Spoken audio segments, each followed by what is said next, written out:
I'm Captain Hoff, CEO of Founderspace, the leading global startup accelerator. I'm also author of the award-winning books, Make Elephants Fly, Surviving a Startup, and The 5 Forces. Hunting Unicorns. How do Silicon Valley's top investors evaluate startups? What criteria do they use to figure out a winning investment from a losing investment? It's easy to spot a winner when it's growing fast. Let's face it, when a startup is rocketing up, when its revenue is growing, when its user base is expanding, you can look at the startup and it doesn't take a rocket scientist to figure out this is a good investment. In Silicon Valley, most of the venture capitalists, they prefer to wait. They don't even mind paying higher valuations. They will tell you when you come into them at an early stage, they will often say, you're too early. Come back when you have traction, meaning come back when you have something to show me, real revenue growth, real user growth, something I can see so that I know your company is a good bet. And this is because it's difficult to figure out if early stage startups, before they have traction, before they really have revenue or user growth, when they're just beginning, if they are good investments. How do you know if an early stage startup is a good investment? When a startup is young, when it's just beginning, when they're developing their product, they might not even have launched their product yet. What can you look at to determine the quality of this startup? There are so many early stage startups out there. They all begin to look alike. And you only have so much money as an investor. How do you pick them? How do angel investors make their choice? How do the early stage VCs that come in at the beginning decide which investments to pick? What criteria are most important to them to judging these startups? The CEO. If there's one factor that has an oversized impact on whether a startup will fail or succeed, it's the CEO. There's no other person in the company who will make a bigger difference. Even the technology or the market or anything else, the amount of funding, doesn't matter as much as the CEO. Why? Because the CEO sets the direction of the company. And honestly, if the direction is wrong, that company will fail. You have to find just the right direction. The CEO is going to make these decisions. The CEO is going to be the one at the end of the day who says, we do this, we don't do this. Here's our vision. Here's our market. The CEO is also going to be the one that picks the core management team. The CEO is hiring those people, and those people in turn will hire the rest of the people as the company grows. So having a competent CEO from the beginning is really critical. I will tell you, if the CEO isn't good, trying to replace that CEO can be a nightmare. And usually, most investors intervene when it's too late, when things are already a disaster. So in a startup, which is very fragile at the early stages, getting the right CEO into that chair at the right time is the most important thing. Otherwise, don't invest. If the person who is CEO is not the right person, I will tell you that's a huge red flag. It doesn't matter if the company has great technology. It doesn't matter if they have a great vision. All of these things are secondary because implementation is everything. A lot of startups will have good technology. A lot of startups will have a good vision. There's always a big market out there. But without that CEO leading the way, that startup will probably not make it. But how does an investor judge a great CEO? What criteria do you use to say this CEO is excellent, this one's okay, and this one's, I shouldn't touch them? How do you do this? Well, you can look at the resume. You can see where the CEO was educated. Did they go to MIT, Stanford, Harvard? Maybe they went to a top tier school. But does that make them an excellent CEO for a startup? The answer is maybe. It means they probably did well on tests to get into the school. But, not everybody at MIT or Harvard or Stanford, not everybody there is cut out to be an entrepreneur. Some of them would be better off being scientists or professors or doctors. Being an entrepreneur is a very special thing. And just because you went to a top tier school doesn't make you cut out for it. Look at Jack Ma, one of the most successful entrepreneurs in the world. He didn't go to a top tier school, and yet he was a natural CEO. You could also look at their work history. Did they work at Microsoft or Google or Facebook or some company that's been incredibly successful? Well, the answer is those are big companies. They have thousands and thousands of employees. Not every employee at these companies will make a great entrepreneur. So just because they were at Google doesn't mean that they will be the next, super CEO, startup CEO. You have to look beyond this. What I try to do as an investor is really get to know and understand the person. What has this person done in their life that would indicate that they will make a great startup CEO? I actually ask them detailed questions. I look at their university, I look at, what jobs they had, but I want to know, what did they do in the university? What did they do on the job? How did they stand out? The people I like to see are people who are self-motivated, who go out there and take something and bring it to a whole new level. So they could have joined a club and then become president of the club and then grown the club 3 times over and won a national championship or a big award. Or they could have started their own club of something they were fascinated in and pulled in all these amazing people. Or they could have been on the job. And I don't care if they're a vice president or a project manager. What did they do on the job? Did they do something amazing? Did they bring other people in the company? Did they innovate? Did they get buy-in? Did they get resources? Did they take this project somewhere? You want to look at what they actually did, what they actually accomplished. What are their visions? What did they learn? Ask them what they learned. Did they face obstacles? Because in a startup, you're going to face so many obstacles. What obstacles did they face? How did they think about it? How did they analyze it? How did they get around these obstacles and keep going even when it seemed impossible? If I can get a sense for this, I start to understand, wow, if you put this person into a startup, they're going to do amazingly well. Whatever they do, they're going to figure out a way around it. That's when I begin to get confident that this CEO is one who can lead the company. Because remember, the CEO is like the starting point, but everything flows from the start. Everything flows from where you start. And if you don't start off in a good place, it's going to be very hard to get back to a good place, especially if you don't have the type of person with the type of mind and the leadership capabilities who can take the company all the way. So when you're thinking about investing in a startup, you can never spend too much time with the CEO. Really getting to know the CEO, how they think, how they operate, what their worldview is, and what they're capable of. The team. The team is the next thing Silicon Valley venture capitalists look at when they are trying to determine whether or not to invest in an early stage startup. I will tell you from my own experience, great teams can tell you so much about the company's chances for success. And they also tell you about the CEO. If the CEO is weak, the CEO will have a weak team.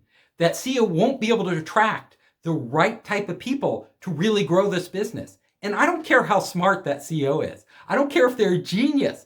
If they can't bring in the right people, they're going to fail. Because no single person alone can build a billion-dollar company. It takes more than one person. You have to grow that company. In order to grow that company, the team you start with sets the foundation. They are the ones who end up hiring the next generation and the next generation and next generation of employees as the company matures. So a great CEO, a really good CEO, will go out there into the world and spend the time and energy to recruit the very best people. They will be pulling people. Like, I can tell a great CEO, if a CEO can get somebody to quit their job at Google or quit their job at Microsoft or another big company and come and join this startup for nothing more than an idea and some worthless shares, then I know that CEO has something. That something is called leadership, the ability to get people to do things for you when they don't have money. It's easy for me to hire a top person if I have unlimited funds. But if I have no money, just a vision, and I can attract these amazing people, top programmers, top marketing people, top designers, and I can get them on the team. If I see that, I know, wow, how did that CEO do that? That is a sign of great leadership. And that is the first step. The team also will define the future of the company, because this team is the core. This team will be leading the company forward. They will be setting the standard for all future hires. We like to say A players hire A players, B players hire B players. Do you want an A team or a B team, or a C team or a D team? You should only invest at an A team. It's your most important data point. At Founders Space, we've had startups come in there. Some of the startups, they had a brilliant idea, but the team was subpar. We looked at the team and they're not quite there. Almost invariably, these startups would underperform and usually fail. In other cases, we had startup founders come in there and they were amazing. The team was amazing. Their idea wasn't quite right, but we had faith in them. And sure enough, they figured out that this idea didn't work, and they iterated and iterated and until they hit it. And then they kept going. They did really well. So when I'm looking at a startup, I'm looking at the team. And I'm also looking at the composition of the team. I like teams that make up for the CEO's weaknesses. There's no CEO that has all the talents in the world. And even if they have all the talents in the world, they do not have all the time in the world. They're going to have to delegate their tasks to this team. So that team needs to be able to execute on it. And a good criteria in Silicon Valley for an early stage startup that's beginning is we need to see 3 types of people on the team. We need to see somebody who understands the business inside and out, who's innovating on the business model, who's pushing, who's selling the vision, engaging with customers. Usually that's the CEO. Then we also need to see a technical co-founder. Most of the startups we fund are technology based. And if you don't have somebody core to the company and the core team who has built this technology, who's hands-on with it, who really understands and is innovating and pushing it to the next level, you can't have that technological innovation. The third person is a top designer. Somebody who understands user experience, somebody who can understand what the customer needs and translate that into the product. I will tell you, design innovation is a huge factor in making companies successful. When you get these 3 types of people with these backgrounds together, magic happens. If they're all talented, they will get together and they will see the world from different perspectives and come together and build something of true value. The market. I like to think of the market like a bowl. If the market is small, it's the size of a fishbowl. If it's a little bigger, it might be the size of a pond. But as a venture investor, if I am going to get a big return on my investment, I need a market the size of the ocean. That is because if I am investing in the fish in this market, if it's a small market, like a fishbowl size market, those fish can't grow that big. You cannot grow a whale in a fishbowl. You can only grow a whale in an ocean. So there needs to be a huge market for me as an investor to feel confident that this startup can become a unicorn. In the real world, when we are looking at markets, we are looking at the addressable market. What is the addressable market? You need to understand that not all markets are the same. You can come to me and say, I'm an educational company, so my market is so many $1 trillion because that is how much people spend on education in general. Well, that includes everything. Elementary schools, high schools, universities, online education, training courses. That's not your market. I am sorry. No, nobody has the entire educational market. Everybody has a part of that market. So what I'm looking for is for an entrepreneur to come to me and say, no, we are focused on training workers in this type of industry. And this is how big the market is. And for most investors in Silicon Valley especially, we aren't interested in any market that is smaller than $1 billion. If you don't have at least $1 billion market, it's not going to be worth our time. And ideally, what we like to see often is an entrepreneur starts in a smaller market to figure things out, one that they can tackle. but that leads to a bigger market and a bigger market and a bigger market. So it's like you can hop from a goldfish bowl into a pond and then into the ocean. A great example of this is Jeff Bezos. When he started Amazon, he started with just selling books, just books. It doesn't sound very big, but the book market is still pretty huge. It's a big market. But now look at Amazon. They sell everything. Amazon sells they're in the grocery store business. Every product imaginable can almost be bought on Amazon. So they've grown from what was a reasonable size market into just an enormous market. And that's why that company just keeps growing and growing and growing. This is the ideal investment. If for us as venture capitalists in Silicon Valley looking for unicorns, we want to see this. We want to see one market that leads to a bigger market that leads to a bigger market. That is the perfect trajectory for a startup. That is why don't come to us with your goldfish bowl. If you can't tell us how that fish is going to jump out of that goldfish bowl, get into the pond, and eventually into an ocean. If you can't show us that path, we aren't interested in investing. The market is just too small. The customer. Whenever entrepreneurs come to me, one question that I always make sure to ask is, who is your customer? Let me tell you a story. I had an entrepreneur come to me and I asked, who is your customer? The entrepreneur said, women. That was all the entrepreneur said. When I heard this, I knew there was a problem. Women? What type of women? You didn't tell me. Are they young women? Are they teenage girls? Are they elderly women? Are they professional women? Are they housewives? You need to tell me, as an entrepreneur, exactly who your customer is. If you don't know, if your customer is just women, your company is in trouble. I don't see how a business can become a unicorn if they don't even know who their customer is. How can you build a product for this customer that customer will love, that customer will want to use over and over and over if you haven't even figured out who the customer is? So this is why when I talk to entrepreneurs early on, I want to make sure that they not only understand exactly who their customer is, but they know a lot about their customer. The more they know about their customer, the more confidence I will have that that startup can become a unicorn.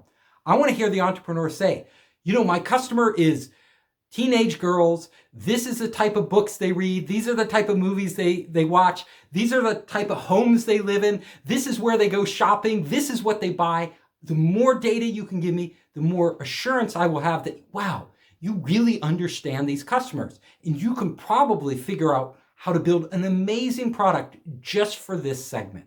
Now, if that segment is big enough, that customer segment is big enough, then I know that this company has real potential to become a unicorn. Customers, the time entrepreneur spends with the customer is so important.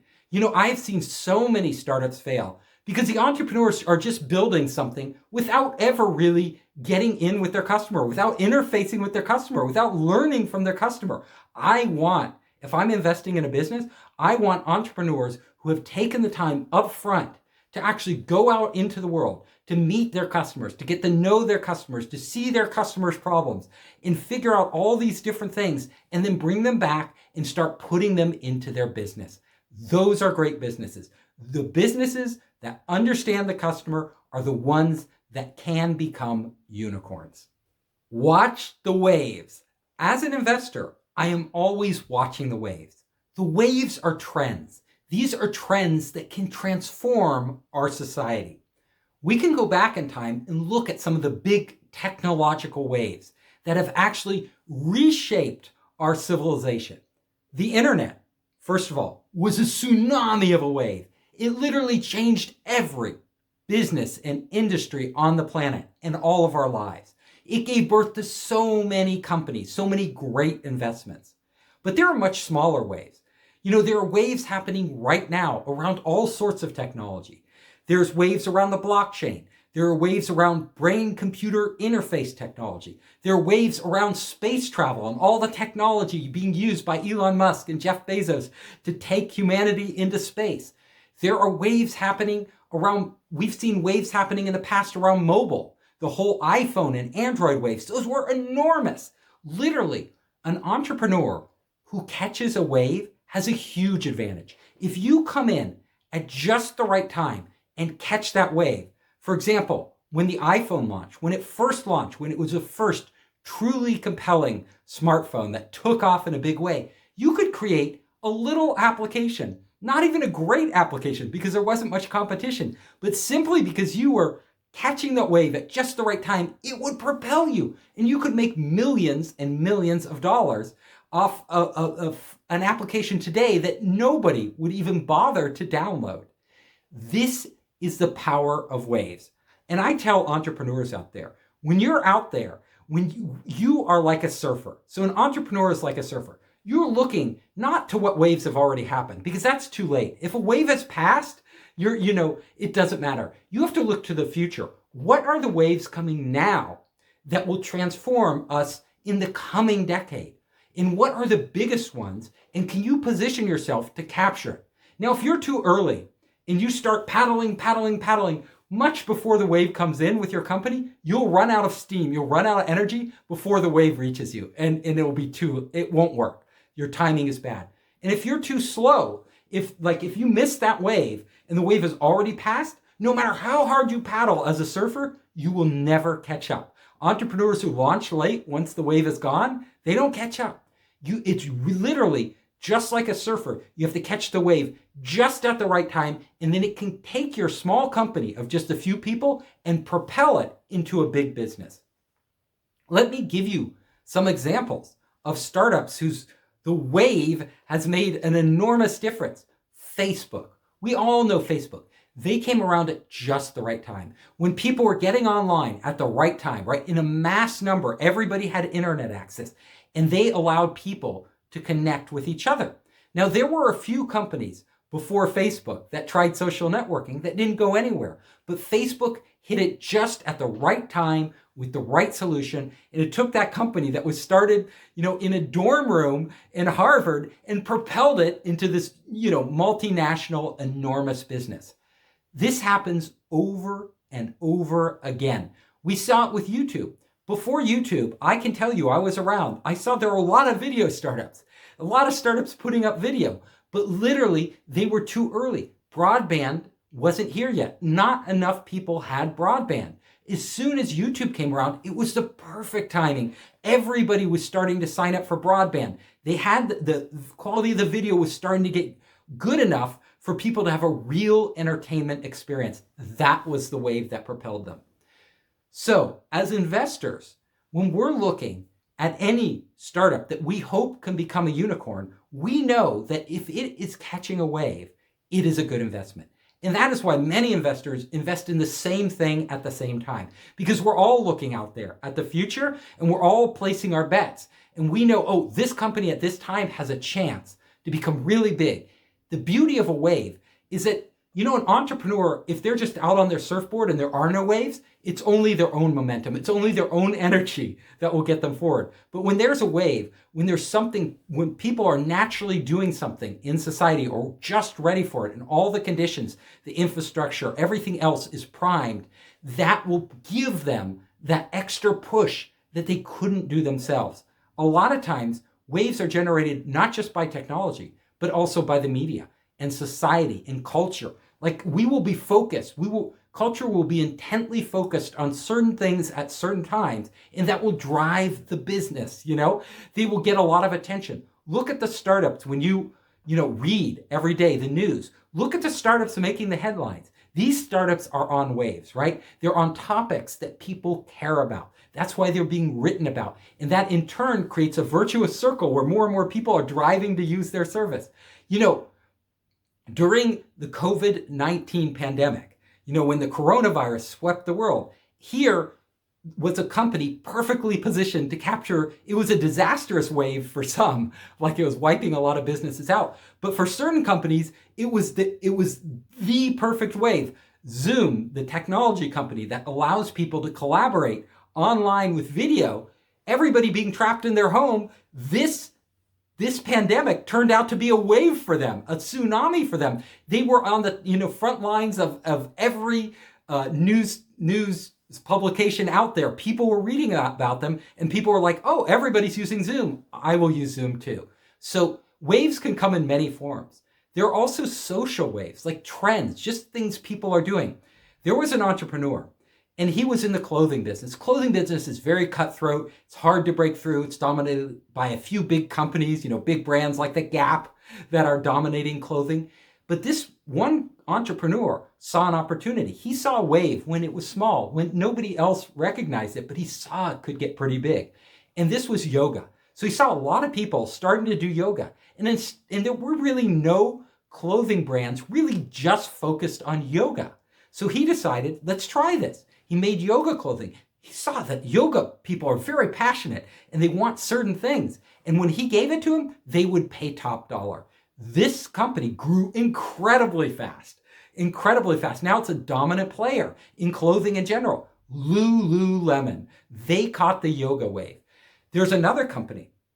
Extreme sports were catching on in the United States. People love to challenge themselves. Running obstacle courses, really pushing their limits, crawling under barbed wire, doing something that they never thought they could do and feeling that sense of achievement. Well, Tough Mudders came along. They saw this. They started running these extreme competitions that were crazy. You're crawling through mud, you're scaling walls, you're doing all this stuff, you're avoiding electric shocks. They capitalized on this trend of extreme fitness and made a name for themselves and grew and grew and grew. So whatever the business, as an investor, if I'm looking for unicorns, I'm also looking at the waves, and I want to see that they have caught the wave. The secret sauce. This is the next thing I look for in a startup. When an entrepreneur comes to me, I always ask, what is your secret sauce? And what I mean by this is, what do you have? What's so special about your company that none of your competitors have? This could be knowledge, key knowledge about what the customer needs. It could be a new technology that allows the customer to do something different or radically better than they were doing it. But I need to see that, and it cannot be a feature. Let me define this. Features take an existing product and make it better. A secret sauce actually adds a whole new value to the customer that they cannot get from the existing product. People seldom switch from one product to another for a feature. We're all using different products. We might be using Gmail from Google. We might be using Instagram, but another mail application or another photo sharing application comes along with extra features. We're usually like, we don't need them. We're not going to switch. We're already using this. There's so much inertia in the marketplace. You can't get people to move over unless you're giving them something a lot better or very different than what they already have. So when they describe their secret sauce, what I need to see is that they're fundamentally giving their customer a core value that they cannot get from existing products. This means that the product they have is either very different. The customer, it might be a chat application, but it's used in a totally different way and for a totally different purpose than existing chat applications, or it's just so much better. It's not even in the same ballpark. It is exponentially better than what customers are already using. And that could be because it uses a new technology, or they figured out algorithms that allow it to optimize in different ways. But whatever it is, when the customer looks at that product, they're going to see it as fundamentally different than what they're already using. And they're going to either drop what they're using and switch over because it's so compelling, or they'll use both products. They'll use their existing products for one thing and this new product for something else. So if you're pitching investors, secret sauce is key. You must know your secret sauce. Patents. How important are patents? I will tell you, as an investor, I have to look very carefully at what the company is doing to decide if the patents are valuable or if I shouldn't pay any attention to them at all. And it may surprise you, but in most cases, I ignore the patents entirely. Why is this? Well, in certain startups, I know patents are extremely valuable. If the startup is developing a core technology, a technology that is vital to its industry cannot move forward without this technology, then the patent has extreme value. For example, if it's a company that's designing a new microprocessor that's 5 times faster than anything else out there, and it's figured out a new way to do this, that patent would be something I would pay very close attention to. The same with biotech startups or any of the core sciences. But if the startup is not focused on that, if they're a simple hardware startup or they're a software startup, more often than not, the patents aren't worth anything. They're not even worth the paper they're printed on. And I will tell you the reason why. This is because anybody can file a patent. You can go out today and you can have nothing and you can file 10 provisional patents, for a few $100s each. You can file these patents. The patent office won't even look at it. Provisional patents are really just placeholders. They're like placeholders for when you file the actual patent. So they'll refer back to them. But when you file them, they're automatically granted a provisional patent. So it doesn't mean the startup has anything. All it means is that they paid a little money and they wrote something down on paper and submitted it. When you are analyzing startups, you need to keep this in mind. Now, real patents, when they've really filed a patent and it's based on some, years of research or some great deep insight into the process or method of how things are done, at that point, that patent could be valuable. But the value of a patent really only translates into what it does for customers, what it does within an industry. How pivotal is this patent in transforming that industry? How many will other companies be able to work around it easily? I will tell you, in software, it's pretty easy to work around most patents. If you are in a software company, you can write code in many, many, many different ways. And getting a patent that really blocks your competitors is really crucial to their business. It's a rarity. It's not something that happens every day. But when I go to Silicon Valley, you look at all these companies, all of them have patents, and most of them are software patents. The other problem is that a startup, even if you have a valuable patent, even if you figured out something that is really critical to your industry, that patent won't pay off for a while. Startups are at the greatest risk of failure in the first 3 years. And honestly, in the United States, it'll take you roughly 3 years to even get the patent. Even if you have the patent, defending it costs a lot of money and sucks up a lot of time. So most startups, they can't even defend the patents they have. They should be more focused on growing their business instead of blocking competitors. So having a patent during the most critical phase of growth for most startups doesn't matter. It's not important to whether they succeed or fail. In fact, putting the money, and it can cost quite a bit of money to file patents here in the US, and then you go internationally, it compounds. It's a lot of money and takes up a lot of your time. So if you're an entrepreneur and you're putting all that time and money into these patents and not your business, I'm worried. If I'm giving you money, I want you focused on your business. And honestly, at the early stages, these companies, these startups usually haven't even figured out their business. A lot of times they have to pivot or iterate several times on a business model before they figure it out. So a startup may spend a huge amount of time up front filing a whole bunch of patents, and then all of a sudden its business model changes and these patents aren't necessary for that business model. So what are they? They're not really critical to the business. You could sell them off for some money if they're really worth something, but more often than not, you've lost a lot of time and money that you could have been progressing against competitors in your business. Now, I will tell you, if I'm analyzing a startup, really going deep on that startup, and that startup is a hardcore technology startup, I will look at those patents and I will value those patents. But for over 90% of the startups out there, especially the software startups and startups doing, basic hardware and not cutting edge, those patents are a liability. Those patents are actually, a lot of times the entrepreneur will spend a lot of time and money on these patents, and then they find out, the customer doesn't really need their product. There is no product market fit.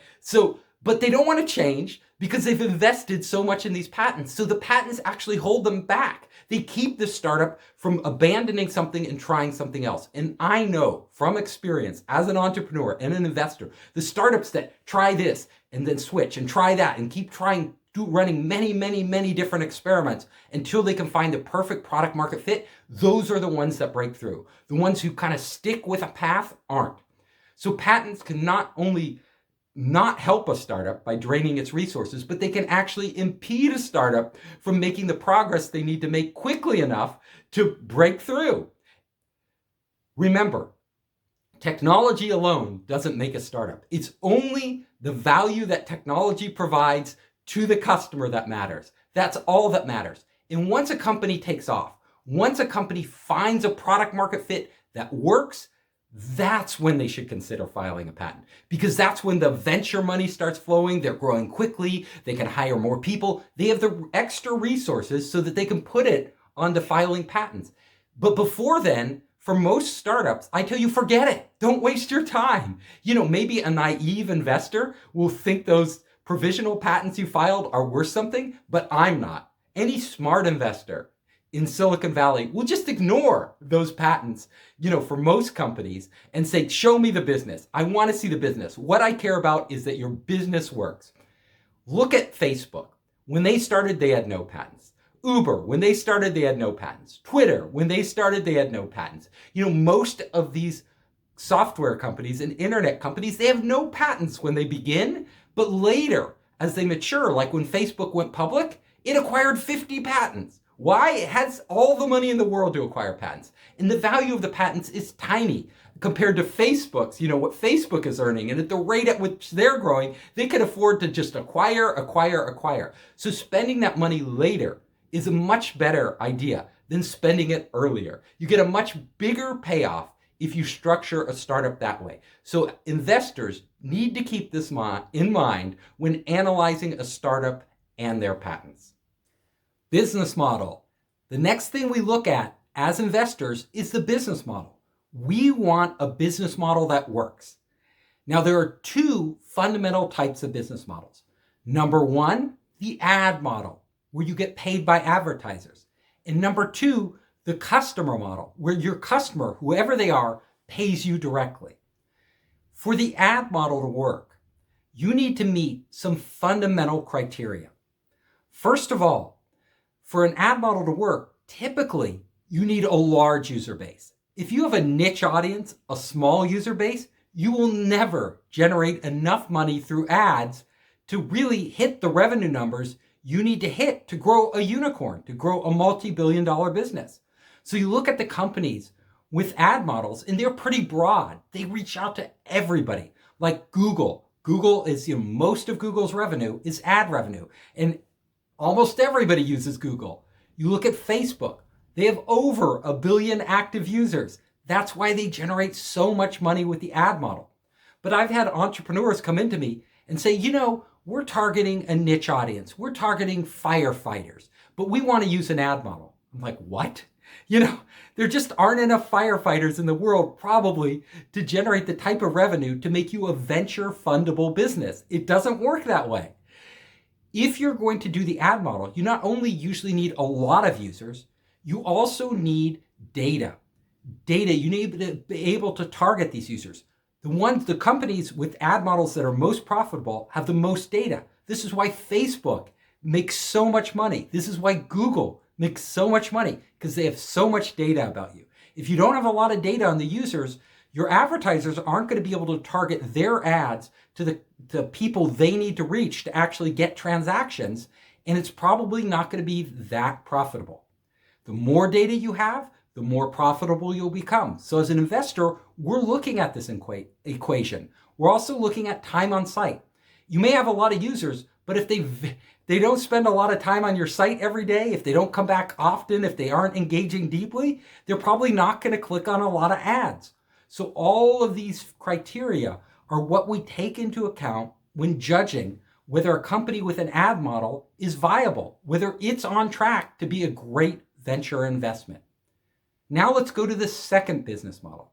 The second one is where you get money directly from a customer. There are a couple types of models here that work.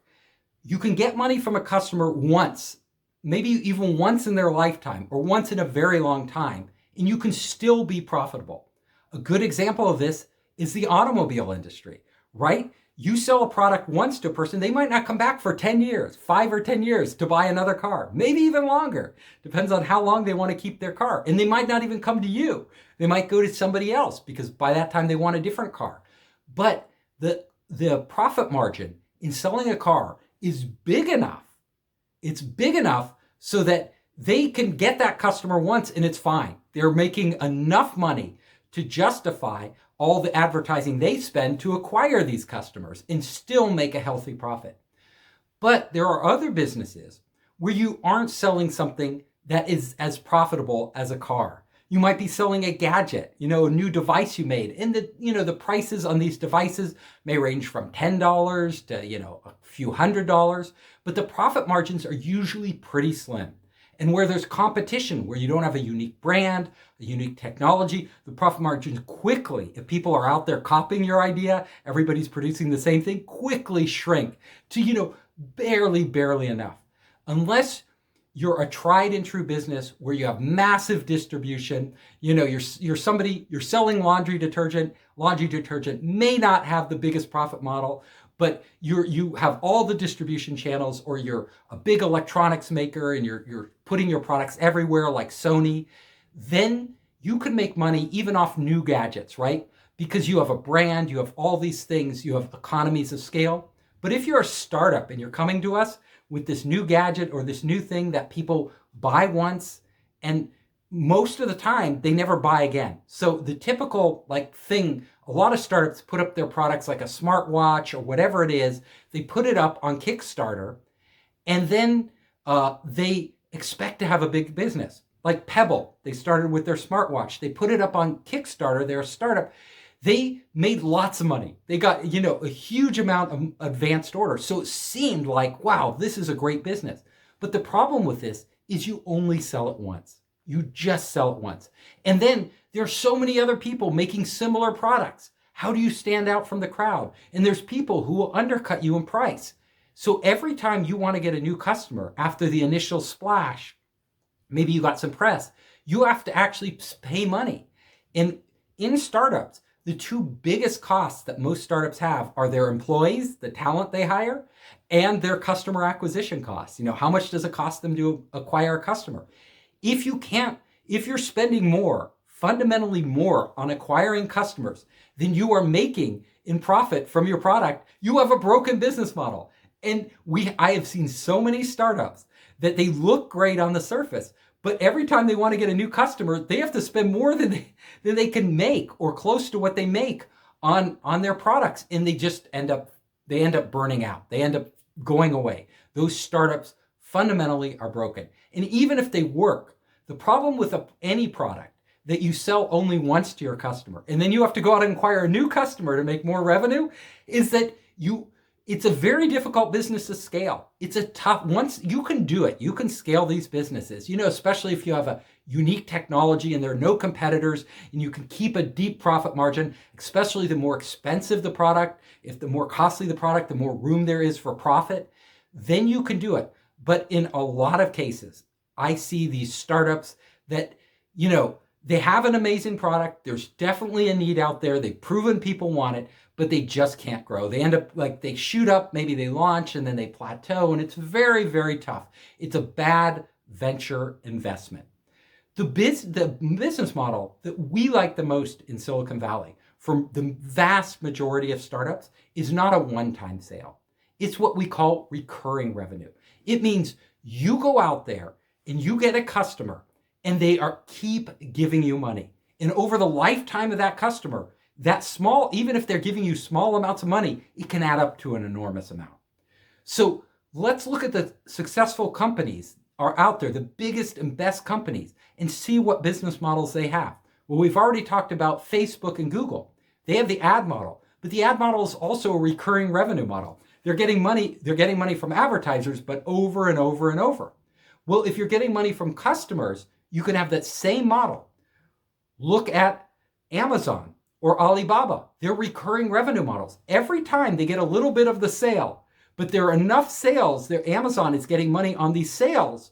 And then Amazon and Alibaba also use advertising. They make a huge amount of money from advertising. So the combination of these two, because they have such an enormous amount of usage, adds up to a lot of money over the lifetime of the customer.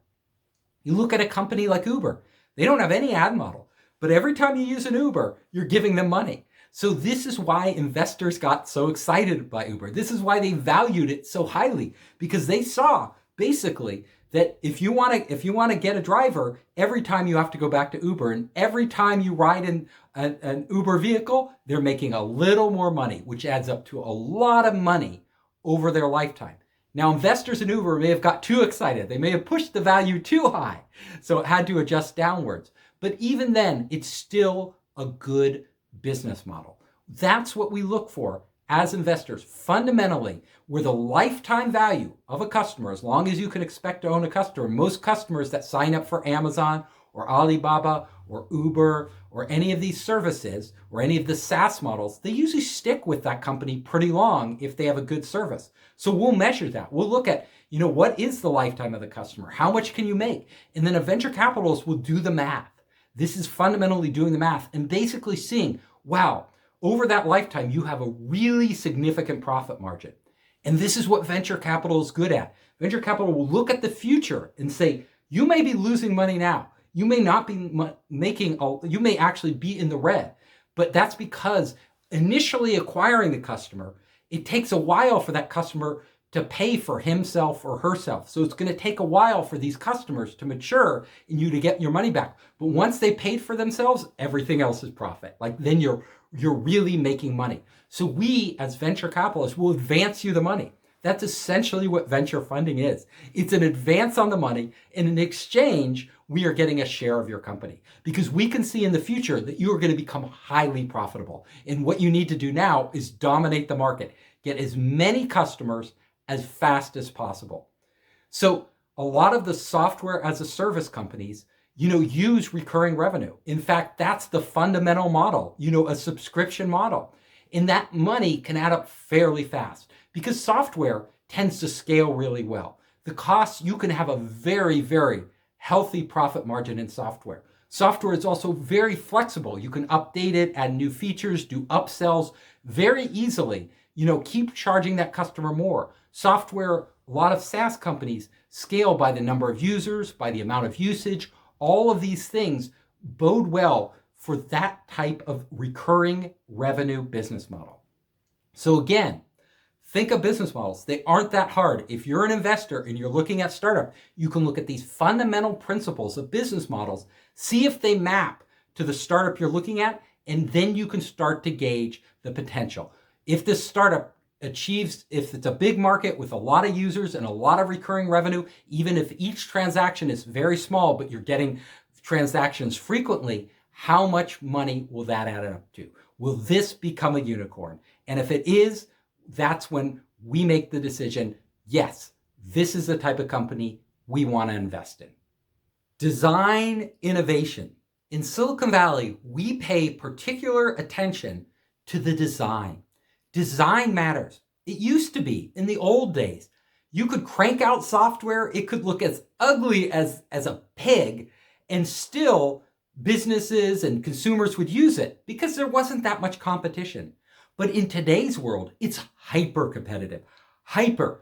And honestly, the consumer, the end user, they don't care about the technology underneath. I mean, they often don't even know what the technology is. All they care about is what the software does for them. And part of what it does for them is if they can't understand how to use it, if it's too hard to use, they'll just go find some other software that's easier to use. Might not be as good, but to them it's better because they can actually understand it and get something out of it. So design today rivals technology. Of course you need good technology, but you can no longer afford to ignore the design issues. This is all about the user experience. When a user comes into the software, their experience using it counts for a lot. Just ask anybody why they make a buying decision. Why do you use one app over another app? Well, this app is so easy to use. It's great, you know? This other app may have more features and all this other stuff, but you can't even figure those out, so you don't care. Let's go back in time and look at some examples.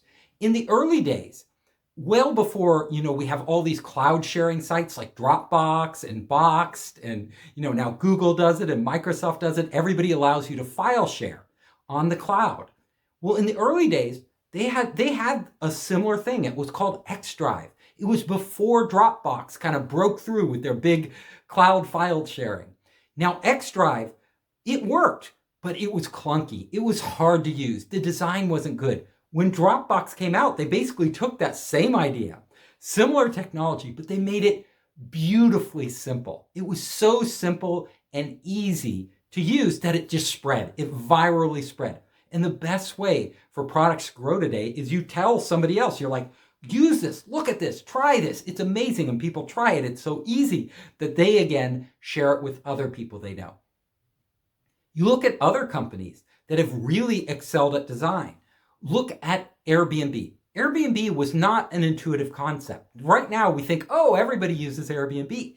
But when Airbnb first came out, most of the investors, most of the venture capitalists didn't get it. They were like, why would anybody invite a stranger into their house? I mean, that person could be a rapist or a serial killer. I mean, it would be scary. Nobody will do it. But the founders of Airbnb actually came out of the Rhode Island School of Design. They were designers. They understood that it wasn't just about enabling people to come into your home. It was about creating a community. And what they designed wasn't just a website. They designed a deep, rich community where people could rate one another, where people developed bonds of trust, where the whole community had an ethos to it, where the host had a certain role to invite people in, and the guests had a certain role. And all of this together is what made Airbnb take off. Uber, very simple. Ride sharing, everybody used to, you just call a taxi on your phone, and the taxi would come. It was easy. But Uber and Lyft, the early pioneers in this space, took it to the next level. They not only made it easy, you could pay right there, and you could see the cost in advance. That was a huge design advantage. You knew what you were going to pay in advance. So you didn't, a lot of times when you get into a taxi, you don't know how much it's going to cost, and that's stressful. Also, you don't know when it's going to arrive. You might call the taxi company, but you don't know when it's going to actually get there. On Uber and Lyft, you could see the car driving towards you. It would tell you approximately when it would arrive. These design innovations were enormous, and that's what allowed them to spread like wildfire. Whenever there's a breakthrough today, especially when it's consumer facing, but even in the B2B area, the SaaS area, design plays an instrumental role in that product taking off. That's why today, a lot of SaaS products, which target B2B, which go after businesses, they actually allow anyone to try their software in advance. And they focus particularly on design innovation. How can they innovate ahead of their competitors so that when people come and try it out, they want to use it, right? And they want to drop whatever else they're doing and use this software because it's so much easier. The last thing I want to say about design innovation is that it's something an entrepreneur can do for little or no money. Developing new technology takes a lot of time and a lot of money. A lot of other innovations take time and money, but design innovation, literally, if you have the talent, or if you have one of your co-founders, which we always recommend on the team, is a designer, then you can keep iterating on the design, making it better and better and better, and trying all these different things at a very low cost. It's really your ideas and then just putting them out there in front of the end users and getting feedback. That is the essence of design innovation. And this is why everything I've told you, design innovation is so critical. If I look at a startup, I'm an investor, other investors out there, if we look at a startup and it doesn't have good design, it's crappy design, we're like, how can this company ever become a unicorn? Because somebody else is going to do the same thing and they're going to make it with better design. So if this startup from the beginning isn't thinking about design, it's a real red flag for us. Design matters. Second place is fine. A lot of entrepreneurs out there think second place is just fine. And they'll come pitch me and I'll ask them, I'll say, can you be number one? And they're like, no, we won't be number one, but we'll be number 2 or 3 for sure. When I hear this, I run for the door. I do not invest in that startup. Trust me, you don't want to invest in a second place company. Now, why is this? Why? The world is a big place. These markets are huge, multi-billion-dollar markets. Why can't they be second? Isn't second good enough? Well, first of all, it's a winner-take-all world.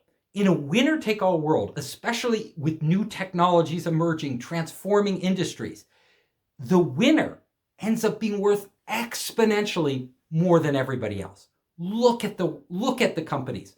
Google, Amazon, Facebook, Microsoft. These are winners. Compare them to second, third, fourth, fifth place companies.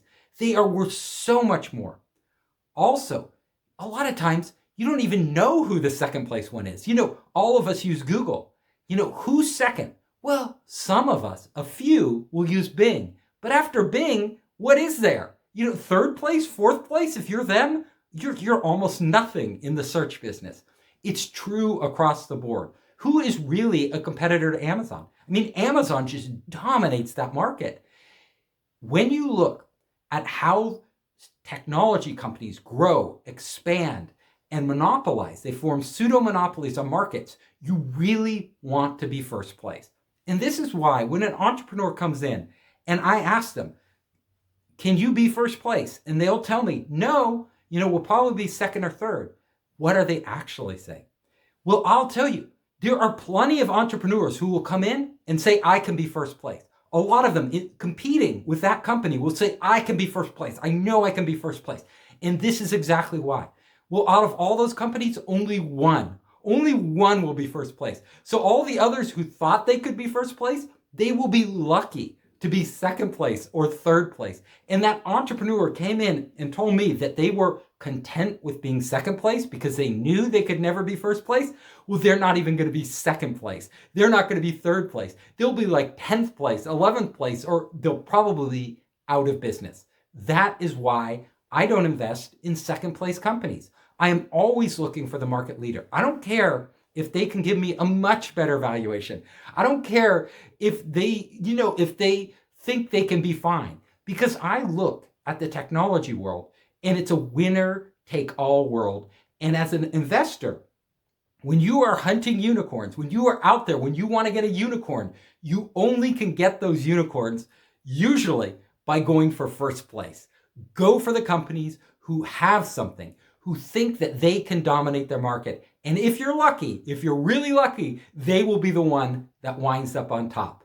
Never bet on a second place horse. Platforms versus products. In Silicon Valley, we love platforms. We love platforms much more than products. And there are a few reasons for this. When a company develops a platform, it gives them some huge advantages. First of all, what is a platform? Well, let me give you a simple example of a platform. The iOS that Apple developed is a platform. It's not just a product. Actually, originally, Steve Jobs, when he developed iOS, he didn't want to allow third-party companies to make software for the early iPhones, because Jobs, by nature, was a control freak. He thought Apple should do everything and Apple would do it better. So originally, they didn't have in their app store the ability for other companies to develop applications. This made what they were developing more a product. It was a product from Apple, a single product from Apple. That is what they were developing, the iPhone. But as soon as they opened up the App Store to third parties, boom, a transformation happened. They were able to harness all the creativity, the resources, the knowledge, the insights of all these other developers around the world to create content for the iPhone, which ended up making the iPhone so much more valuable. And at the same time, they were able to share that value with all of their partners. So everybody developing applications got to sell them on the iPhone and actually make money. And even better, Apple got to take a cut of all this money and get data on all these different applications. Some of them were successful, some of them failed. This put Apple in an amazing situation. Now, if you look at most of the big companies today, the big tech companies, they are platform companies. They aren't product companies. Look at Amazon. When Amazon started, they were just an online bookstore. If they had stuck to this, where every product that Amazon sold was with Amazon did it all themselves, they didn't allow any third parties to sell products, they would have just been their own company, they would have had the Amazon website. That was their product. But they opened it up and transformed it into a platform where any merchant, anywhere, can now sell products on Amazon. And Amazon not only takes a share of that revenue, which is great, but it adds value to everybody in the ecosystem. See, platforms create ecosystem. So the customer who comes to Amazon now, even if Amazon isn't selling a certain product, there are other people on Amazon's platform that are probably selling it. So they get a much more broader selection. Price. Also, they get lower prices because all the parties, including Amazon themselves, have to compete on price to give the most value to the customer. So that's why customers keep coming back to Amazon, because it has so many products, because it has competitive prices. All of this works for the customer. And the more customers that come there, the more third-party sellers that want to get on. So it reinforces itself. This is what really good ecosystems do. And once you build a large ecosystem, it is so hard for anybody else to compete. Look, there are other online stores out there. There's some amazing online stores, but Amazon is the 800-pound gorilla. They dominate this market, the online commerce market. Why are they so dominant? Because they were the first one to figure out how to build a successful platform. And platforms have the advantage that they're a huge barrier to entry.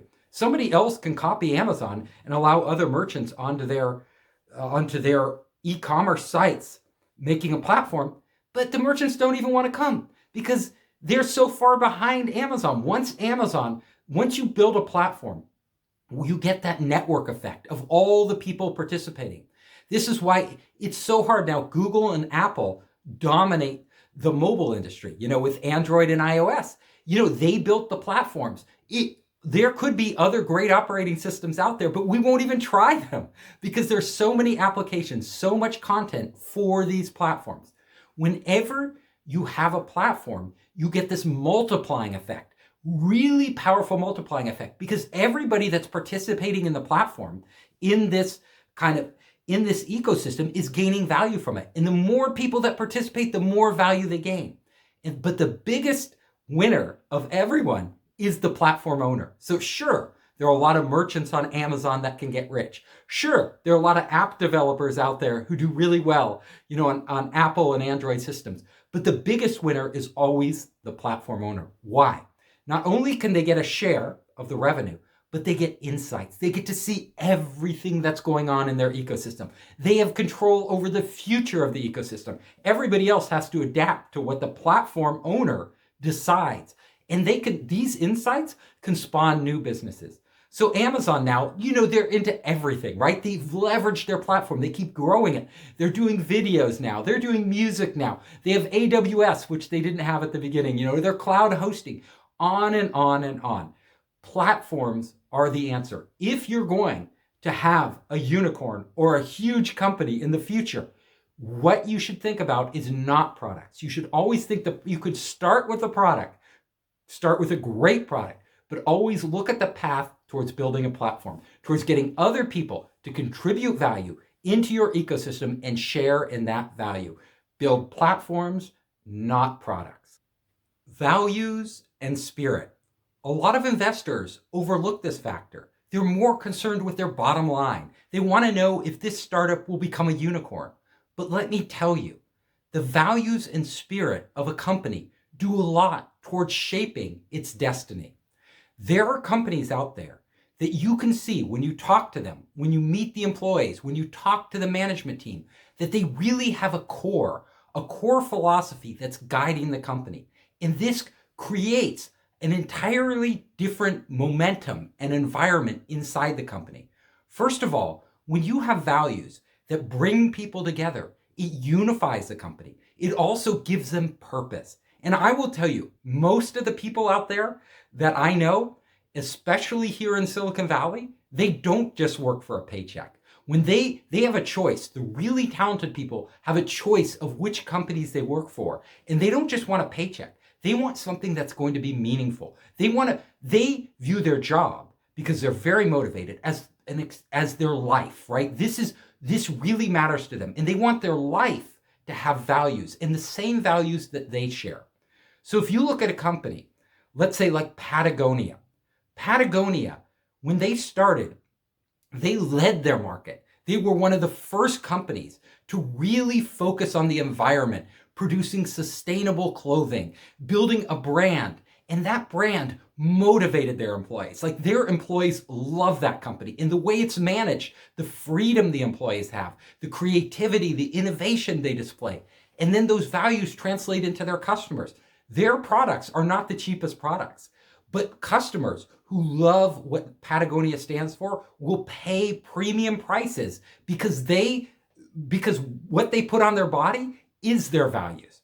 You look at tech startups like Google.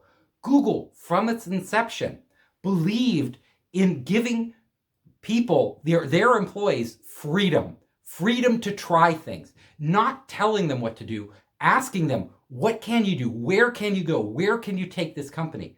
They also always fundamentally put the user first. That was part of their core philosophy. Whatever's good for the user is good for Google.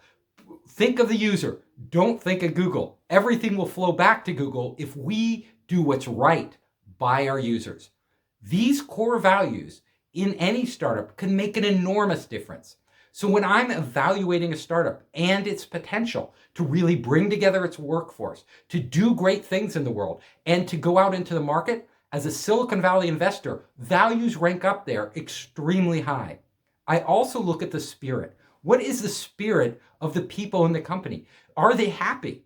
If I go to a startup, even at an early stage, and start talking to the employees, and some of them are disgruntled, I know there's some fundamental problems here.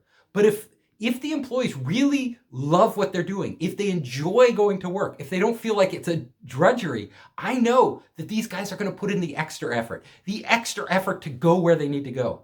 Also, when things get dicey, and in a lot of startups, it can get really tough, and they can have very many near-death experiences along the way. Those employees won't jump ship. If they believe in the values and the spirit of the company, each one and another, everybody in the company helping each other, it's like a family. These companies are the ones that tend to get through the really difficult times and actually end up emerging stronger. So as an investor in Silicon Valley, values and spirit make a huge difference in my calculation of whether or not I should put my money into this startup. Invest in visionaries. If there's one thing that Silicon Valley venture capitalists love, it's a visionary. We love people with big ideas. In fact, in California on the West Coast, we're known for that. We're known for funding crazy ideas that wouldn't get funded anywhere else in the world because people would look at them and say, that's impossible. That's nuts. Nobody can achieve that.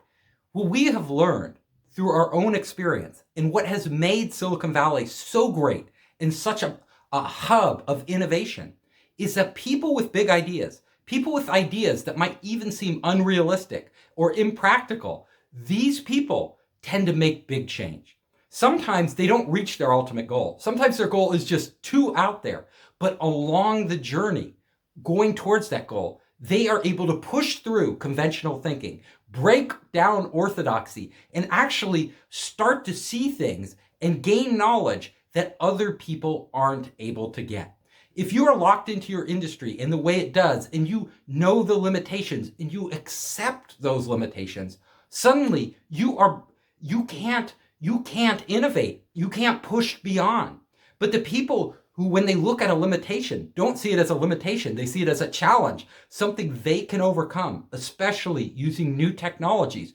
Those are the ones who actually blaze the trail forward. And those are the opportunities we love because those opportunities have an impact to change society, to change the world, to change business, to change everything about how we live. So if a startup founder comes to me and they have this wild idea that maybe they're going to go to Mars, like Elon Musk. I'm going to go to Mars. It sounds crazy. I'm going to take humanity there. I'm going to save the world. It's like something you would read in a science fiction novel. But just the fact that Elon Musk or somebody like him is attempting this, that this type of person, number one, they're driven. And number two, they're going to take risks and try things that nobody else would. And look at his company, SpaceX, right? Whether they ultimately achieve their goal of, setting up a permanent colony on Mars, it almost doesn't matter, because the journey along the way, he's innovating and opening up new markets and new ideas all the time with his network of satellites, with what he's thinking of doing on the moon, with the new rocket ships they're developing. All of this is pushing the industry forward. And that's what we like to see in an entrepreneur. We don't want to see a follower. We don't want people who are locked in, who only see the limitations. We want people who see the possibilities. So when you're investing, it's usually a good bet to go for a visionary. I hope you enjoyed the talk. If you liked it, you can come to founderspace.com. You can check out our latest events, contact us, and see my latest books, Make Elephants Fly, Surviving a Startup, and The 5 Forces. You can also find me on all the major social networks. Just search for Founderspace.